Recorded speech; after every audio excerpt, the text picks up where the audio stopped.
Hey, what's up, you guys? So it's been about a week since my last video, and the weather's still been kind of crappy outside.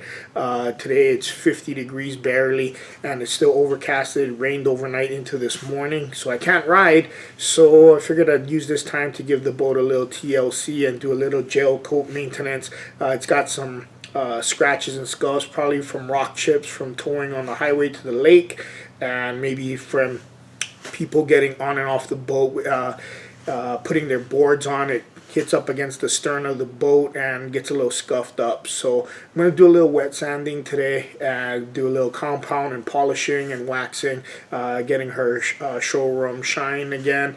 And yeah, we'll roll on the clips now.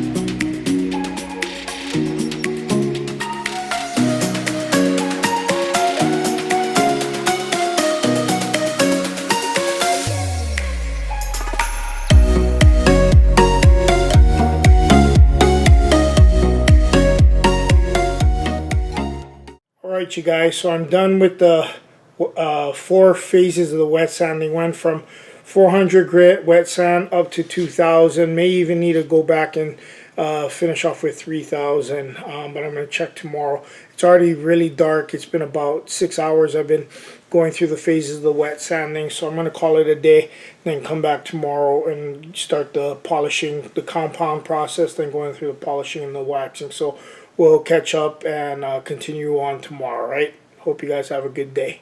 Hey, what's up, you guys? It's the next day, and as you can see, the weather is still crappy. It's actually a little bit worse. It's colder, more windy, and it's still raining. So I'm gonna get back to doing some of the gel coat detailing, and went through the entire wet sanding process yesterday on the spots that needed some TLC. But until you start buffing it out, you can't really tell if the gel coat, you got all the swirls and scratches out. So once the first spot that I try to buff out, there's some spots that you could tell wasn't quite there yet, so I may have to go back and touch it up with some 1000 grit sandpaper just to get it smoother before I go through the buffing process again. So we'll check it out and go through the rest of the boat today. Hopefully I can get the second part of the whole process done this afternoon. It's long process. Yesterday it was 7 hours just to do the wet sanding, and that's not even the whole boat. That's just certain spots on the boat. Mainly was the stern, but my arms, my back, my shoulders were wrecked. Felt like I went 15 rounds with Mike Tyson. But we're gonna get after it again today and see how it turns out.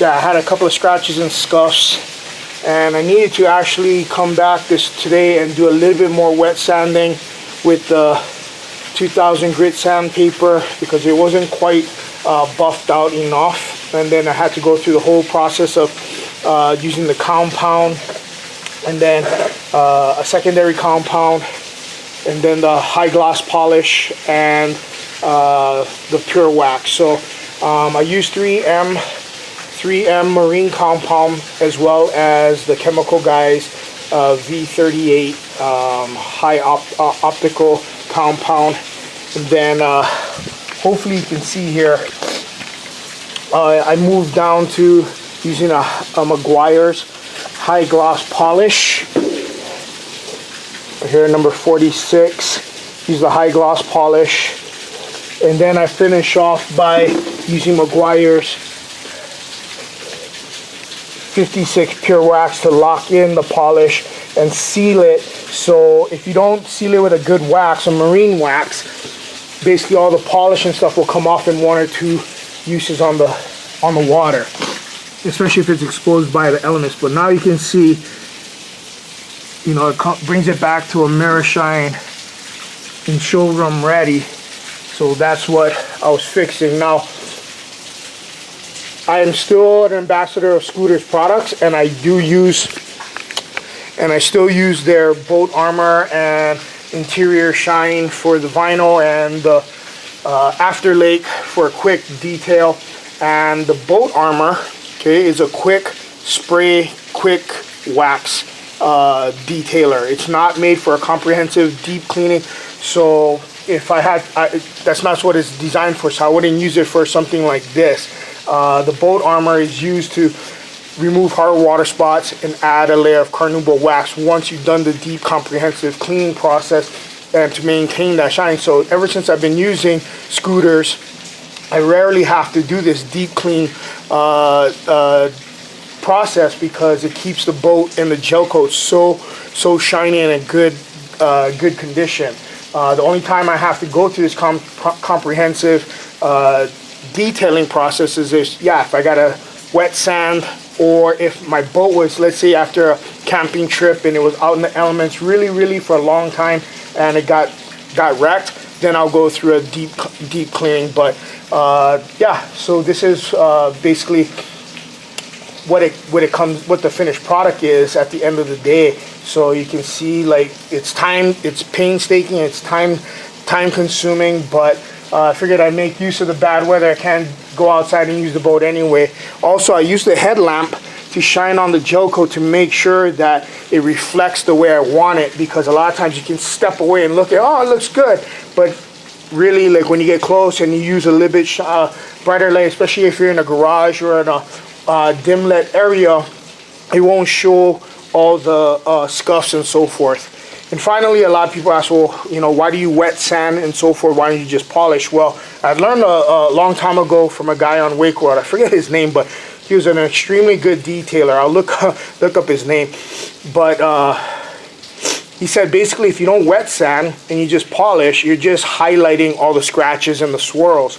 So you want to wet sand and go through this extensive process to really bring out that shine. And then my friend Josh Middleton, who owns his own executive detailing company, taught me some other methods as well to bring out that shine and to hold it deep. So thanks to Josh. I really appreciate all your advice, because it's really helped keep my boat looking showroom shine. I mean, my boat's a 2016, so it's been 8 years, almost a decade, and I still get a lot of compliments on the condition of the boat. So again, thanks for all the help and the advice. So if you have any questions on the detailing process I go through, again, maybe there's a more efficient way, but this is the way I've been doing it. And if there's a better way to do it, I'm all ears. So drop the comments below in the comment section. I'd really appreciate it. All right, so I thought I was going to be done yesterday, but as I started going through the polishing, the compound polishing and waxing phase, I found some spots that I wasn't happy with the quality of the wet sanding that I did. So I'm going to go over that again, make sure that the scratches are out of the gel coat before I go through the polishing again. So here we are, day 3, all right?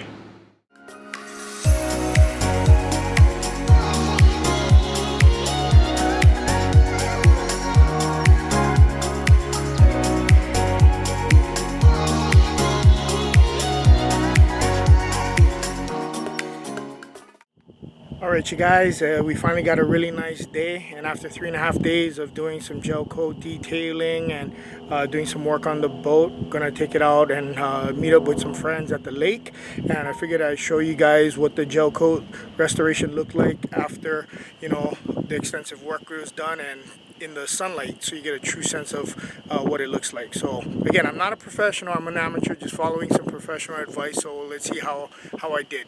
So if you remember in the beginning of the video, I had a couple of scratches and scuff marks on the starboard side of the boat, down by the water line, probably some rocks that kicked up from the highway. Again, if you didn't notice, like here in Utah, the roads are really bad. A lot of gravel, a lot of potholes, and a lot of semis come through, so it kicks it up, kicks up a lot of rocks and debris. So, and along the stern corner, a lot of those scratches that you saw in the beginning are now gone. So overall, I'm pretty happy with how it came out.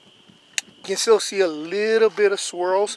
I probably didn't wet sand enough with a 2000 and 3000 grit sandpaper, but there were some spots that were really bad that came out a lot smoother now. So overall, I'm pretty satisfied with the work I did over the last 3.5 days, and it should get me through this season. So thanks you guys for coming along on this Gelcoat repair and TLC video project. It's the third time I've done some Gelcoat work on. I should say it's the third boat I've done Gelcoat work on. Previously it was on my 2002 Super Aeronautique 210, and before that was my 2005 Supra SS 22 SSV. So it gets a little bit more complicated. These boats have a lot more gel coat, obviously, and it takes a lot more to get the work done.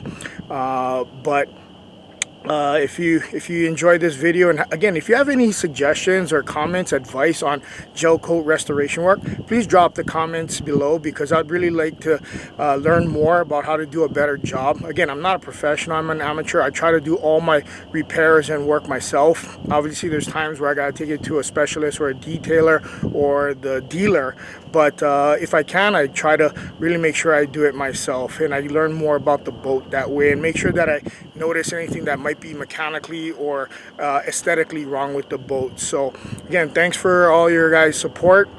And if you like this video, hit that like button and subscribe. I really appreciate it. And yeah, we're at Willard Bay today. Again, it's the first day in about 10 days that it's really nice. It's about low 60s, sunny, little bit of wind. So the water should be good. It's still in the 40s. Water temp's still in the upper 40s, so it's cold. But we got dry suits, good wet suits. And you know, you can see the bugs already out on the gel coat. Willard's probably one of the buggiest lakes in the state, maybe even in the country. So I would avoid coming to Willard Bay. The only reason why I come is the closest lake to my house, and I don't have to tow up any big mountain passes, so it's easier. So I would say stay away from Willard Bay as much as possible.